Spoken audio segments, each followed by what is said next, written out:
saying MSF's work is so important. Thanks so much for everyone hanging in there and putting on a great event.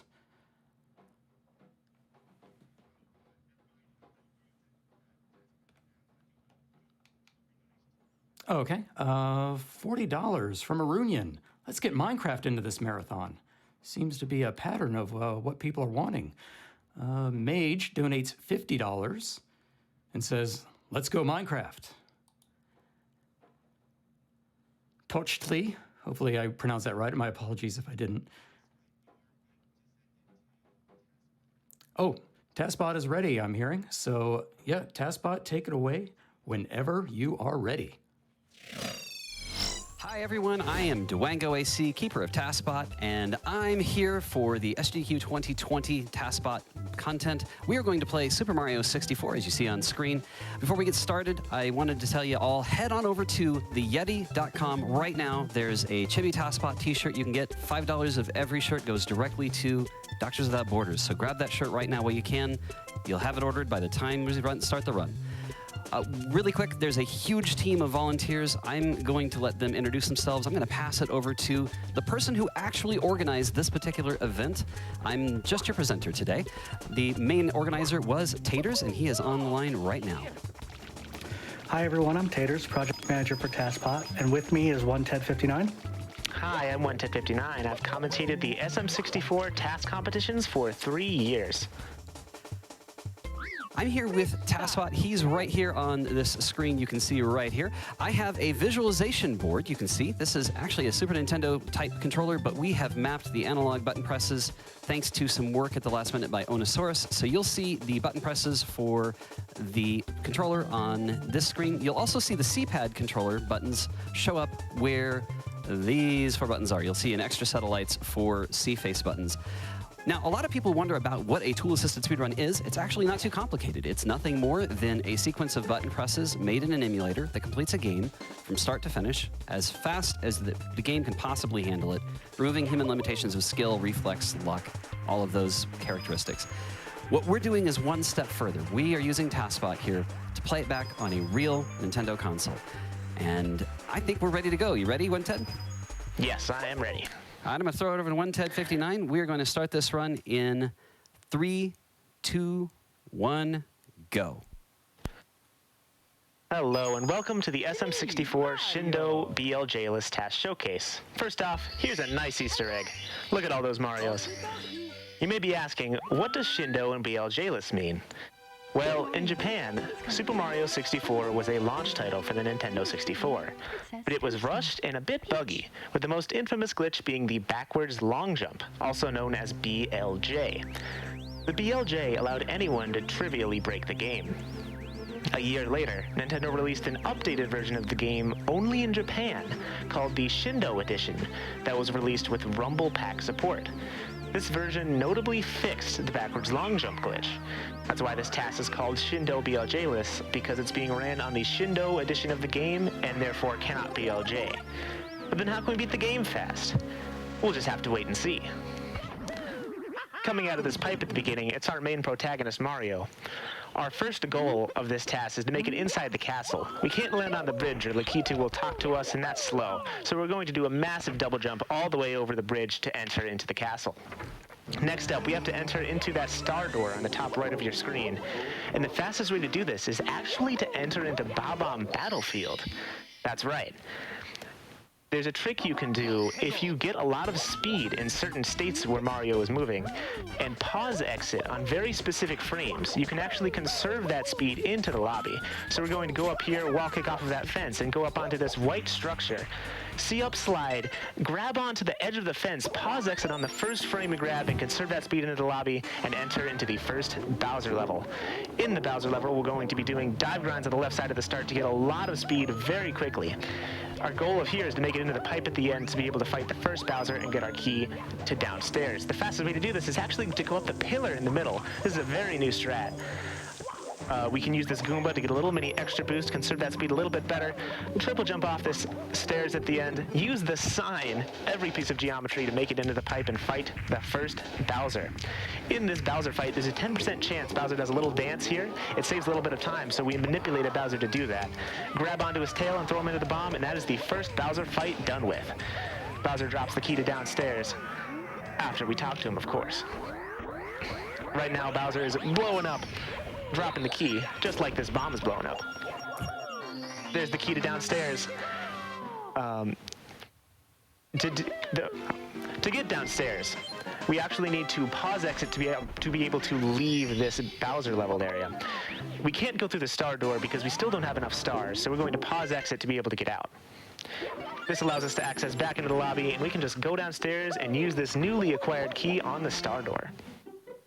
But you may be wondering, how are you going to bypass this star door? We can't do the same pause exit trick, that'll just bring us upstairs. It turns out, similarly to the BLJ not having a cap on backward speed, when Mario's in the air, there's no cap on forward speed either. And if you press A on the first frame Mario hits a wall with a wall kick, you can actually keep building up speed more and more in the air, allowing Mario to just go faster and faster to break the game. We carefully routed these wall kicks going all the way into this green area to be able to wall kick through the star door and enter into Dire Docks. Maybe wondering, why Dire Docks? I thought we were supposed to be going into the Bowser level. It turns out it's actually faster to enter Dire Docks because building up speed in the air is very slow. It only builds up a couple of speed each second. So it's actually faster to enter into Dire Docks and to just unlock the Bowser level normally.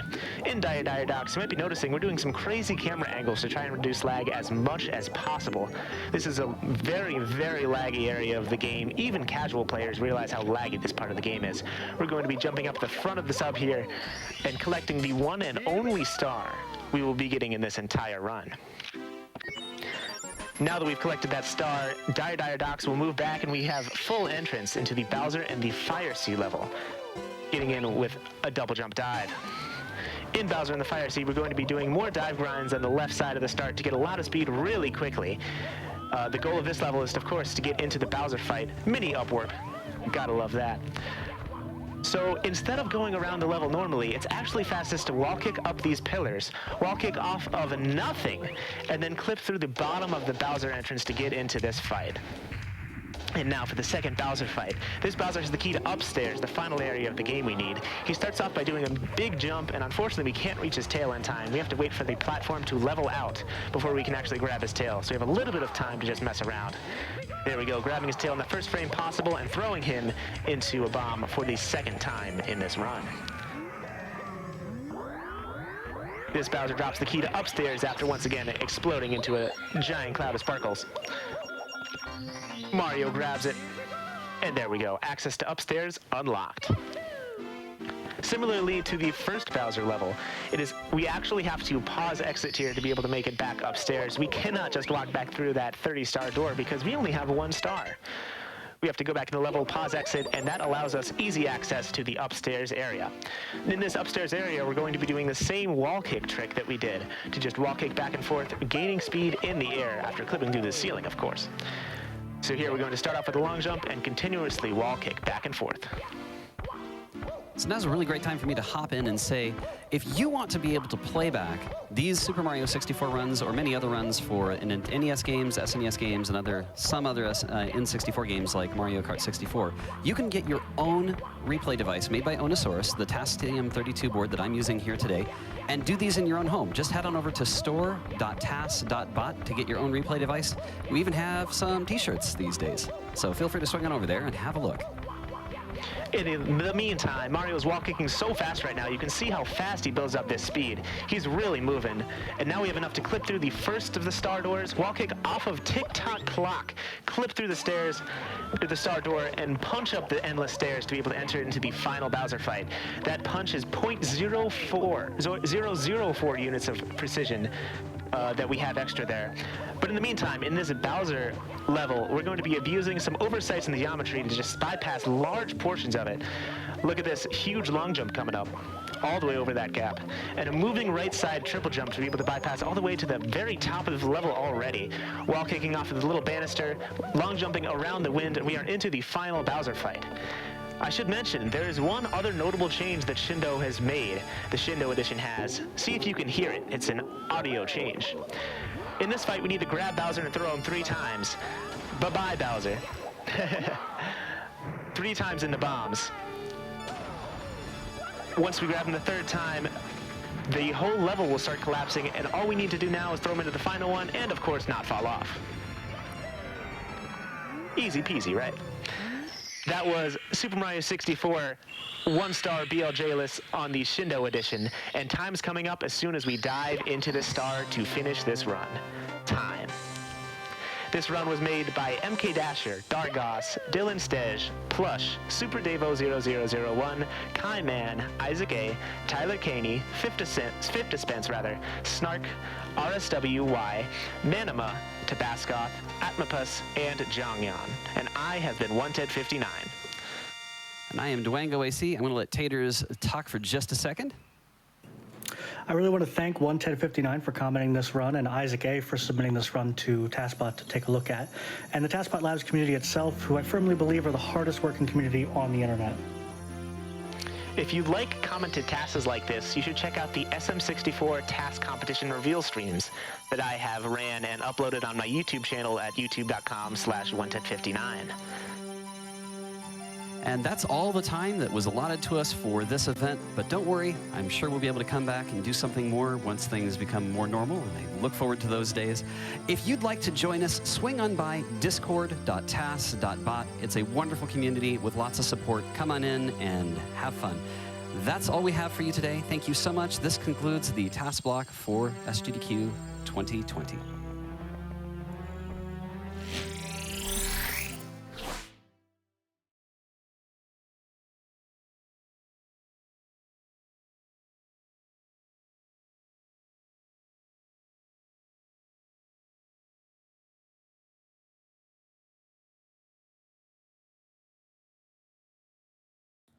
All right, thank you for that amazing TASBot run. Let's read some more donations, shall we?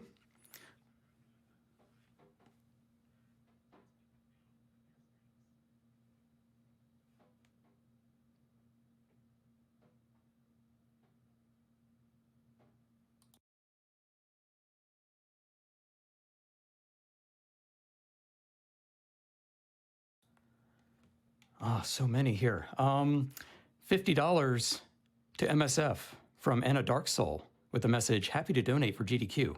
Let's get that Minecraft speed run.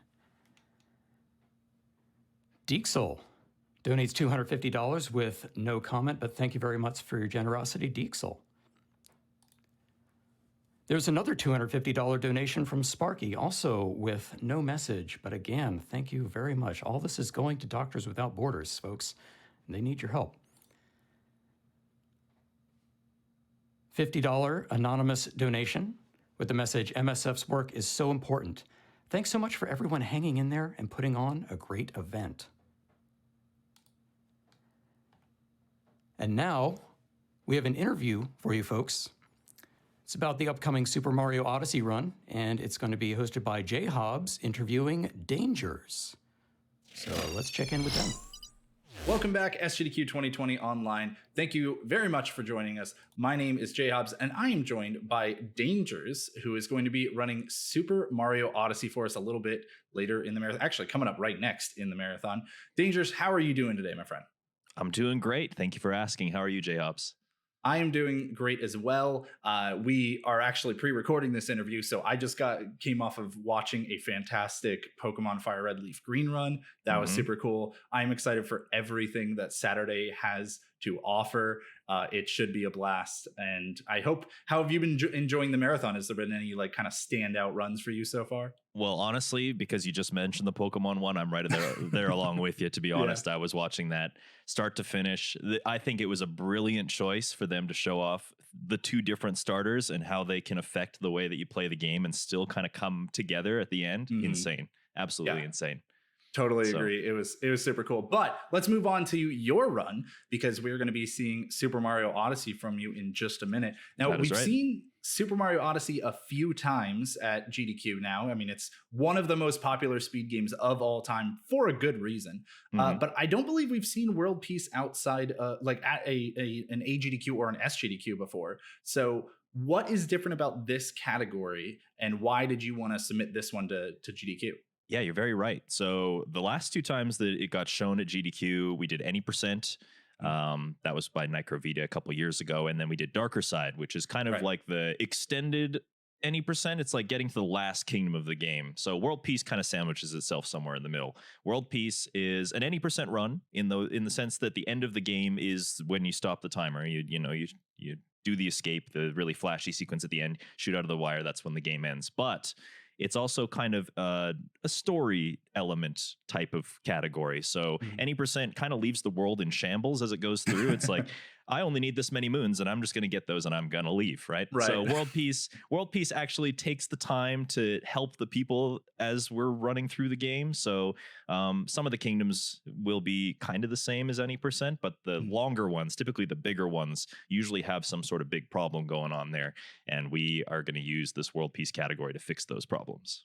So when you went to go, learn this category and everything, what was it that really appealed to you about it? Was it just the kind of mid-range length between any percent and Darker Side, or is there there's this one strat in World Peace that I just love that's not in any other category, I had to learn it, or is there something else entirely? What is it about World Peace that you really like? Honestly, that's a great question, and I think that it's a very good category for people to pick if they want to get into some of the longer stuff. And the reason that I love the category so much is because any percent is any percent. It's very optimized. It's very flashy to watch just because of how fast it's going.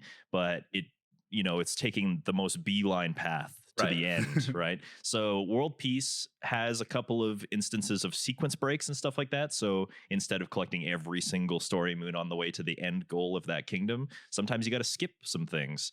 And those skips are probably one of the highlights that opens up longer categories, but it also is in kind of a pocket-sized pack, just like any percent is, right? It's only about 15 minutes longer. So it's honestly, I think, the best showcase of Odyssey, just like full stop, when it comes to showing off what the game is capable of and how we can break it in so many different ways. It's probably the most action-packed nugget, I guess, that Odyssey has to offer. And that's why I like it so much, is because a lot hangs in the balance of these really cool, flashy tricks. So that's a great way of describing it. That's like a Spike Vegeta kind of description right there.